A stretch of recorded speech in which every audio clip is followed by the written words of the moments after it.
اب ہمارے یہاں مسلمانوں میں بھی یہ چیزیں آ رہی ہیں, مسلمانوں کو کمبخت نہیں کہنا چاہیے, ان بیچاروں کو یہ پتہ ہی نہیں چل رہا کہ یہ اللہ نے یہ نظام بنایا کیوں ہے. تو کہہ رہے ہوتے ہیں ہمیں ڈاکٹر چاہیے, ہمیں فلاں نہیں چاہیے. بھائی انسان کی بچی ہونی چاہیے. مرد میں تو پھر بھی یہ ضروری اس لیے ہے کہ وہ کماتا ہے تو کچھ ہوگا, ہنر تو کمائے گا نا. عورت میں تم نے کیا کرنا ہے؟ باقی تعلیم دو عورت کو, 100 دفعہ دو, ہم نے منع نہیں کیا, لیکن گھر اس تعلیم سے نہیں چلے گا, یہ ذہن میں رکھنا. بچیوں کو ڈاکٹر بھی بناؤ, انجینئر بھی بناؤ, سائنٹسٹ بھی بناؤ, 100 دفعہ بناؤ, اس کے خلاف نہیں ہے, لیکن یہ توقع مت رکھنا کہ یہ سائنٹسٹ بن جائے گی یا انجینئر بن جائے گی یا ڈاکٹر بن جائے گی تو یہ گھر اچھی طرح چلائے گی, بچوں کی اچھی تربیت کر لے گی. یہ دماغ خراب ہے.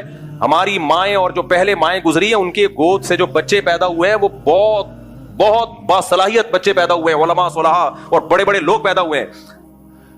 وہ ان کے پاس یہ نالج نہیں تھی, اور بہشتی زیور پڑے ہوئے ہوتے تھے انہوں نے, سمجھ رہے ہو, چند اخلاقی چیزیں ان کو معلوم ہوتی تھیں جو آج کی نئی جنریشن کو یہ معلوم نہیں ہے. حیض و نفاس تک کے تو مسائل, طہارت کے احکام تک نہیں آتے آج کل بچیوں کو.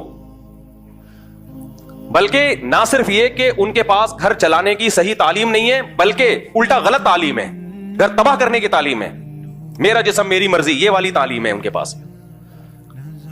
شوہر نے اگر تھپڑ لگا دیا, غلط لگایا, تو تم بھی جواب میں آگے سے اسی طرح کھینچ کے چماٹا اس کے منہ پہ چپکا دینا. یہ والی ایجوکیشن ہے جو کہاں دی جا رہی ہے؟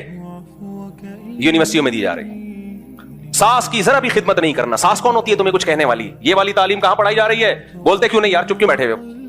یہ ہے یونیورسٹیوں میں.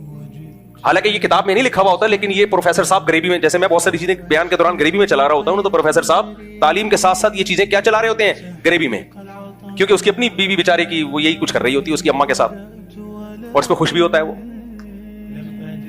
خیر, تو اس کو نہ صرف یہ کہ صحیح تعلیم نہیں دی جا رہی, بلکہ باقاعدہ غلط تعلیم دی جا رہی ہے. تو پھر جو تباہی گھروں میں پھیلے گی وہ تو ہوگی نا.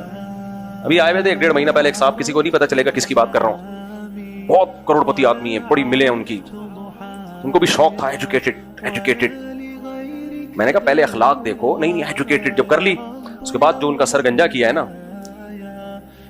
تو بجائے بال لگوانے کے وہ میرے پاس آ گئے. بال ڈائریکٹ اس لیے لگوانے نہیں گئے کہ ان کو پتا تھا کہ بال لگوا کے دوبارہ میں نے شادی کی تو دوبارہ یہ کیا ہو جائیں گے, گر جائیں گے. انہوں نے کہا پہلے اس کا کوئی پائیدار حل ہو جائے کہ دوبارہ نہ گرے. تو کہنے لگے وہاں تو علیحدگی ہو گئی ہے, تو اب کوئی ایسا رشتہ بتا دیں جو بالکل, مجھے تعلیم نہیں چاہیے, شریف شرفا قسم کی گھرداری, گھر چلانے والی لڑکی ہو. میں نے کہا بھائی میں تو رشتے کراتا نہیں ہوں, لیکن دیر آئے درست آئے. ہاں ایک چیز میں نے ایڈ کر لی, میں نے کہا یہ شرط نہ لگائیں یہ تعلیم یافتہ نہ ہو, یہ بھی غلط شرط ہے. تعلیم یافتہ ہو یا نہ ہو, اس سے یہ دوسرے درجے کی چیز ہے. پہلے کیا ہو, گھر چلانا جانتی ہو.